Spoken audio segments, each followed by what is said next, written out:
टमाटर उतारे 300 किलो पीता उतारे 300 سلاتو ګندنې مولو لره ځي سلاتو ګندنې مولو لره ځي راځي ور ارسانه ارسانه. زما نوم راز محمد دی او زه په خپله د منډۍ کې د اړت کار کوم د آلو پیازو. نن سبا بورې دلته په منډۍ کې 2000 او 2100 غټه بورې میلاویږي. تېر کال دېرش په ورځو کې 5 ساڑھے 500 روپۍ دړۍ خرڅېده او نن سبا کم از کم 180 150 تر 200 پورې ښه ناخالو 200 هم ډېر په زور باندې خرڅېږي.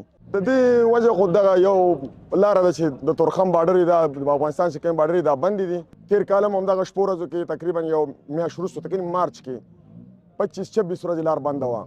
څه هغه ډب پاتې شو او څه تقریبا دا اوس دا درېیمه څه پاسه درې میاشتې وشو چې دا بیا لار بنده ده.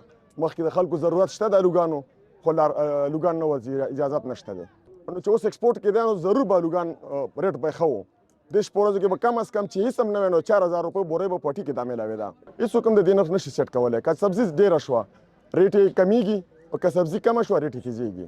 نیم خلک عوام زمینداران لري دا نیم خلک خو زمینداره لري که نه نیم په نقصان کې دي.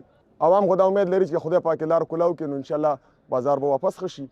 زما نوم اختر ګل دی او دا ګوپي خرڅوم 15 کیلو په 120 باندې او دا واره نه کوي ټول تاوان دی. تېر کال یو به 300 روپۍ دړۍ خرڅېدو او څه کال دا دی اوس په 1800 روپۍ خرڅېږي. ساګ ارزان دی الو ارزان دی یو شی هم واره نه کوي. دڼیا شوه ټول زمیندار خفه دي. نه ارتي به یې نه خرڅو په خپله یې خرڅو. ارتي ته خو چې لاړ شي بیا اوس هم نه پاتې کېږي او بیا د کمیشنې مزدور منشیانار څه ته کټ کېږي. او مټر چانو شو غوړی په 400 350 به کیلو خرڅېده اوس په 180 دي په 60 دي مټر. زمیندار خراب شو کنه څه نه کوي کنه خرچه هم نه کوي.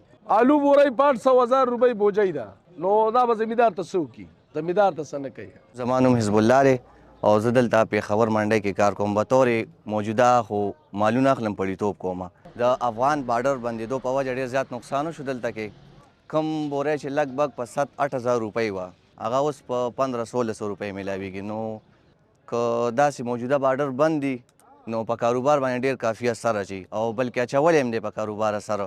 موجوده چې کوم پرچون دکانداران دي هغې سره مالونه ډېر پراته دي نه خرڅېږي. بل دلته چې کوم فارمونه والا دي کوچیان دي وغیره دوی هم ماړه شو. هر کوچي سره 1500-1600 بورۍ پرتې دي نه خرڅېږي تېنه.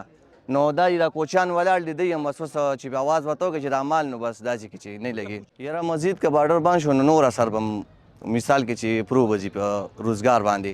ولې چې د پنجاب نوې الو به را شروع شي نو نه په پټي کې ساتلی شي نه په ډیرو کې ساتلی شي. خامخا بازار ته به راوړي او چې بازار ته راشي نو خامخا هلته بارډر باندې د هغې په وجه به نقصان کوي.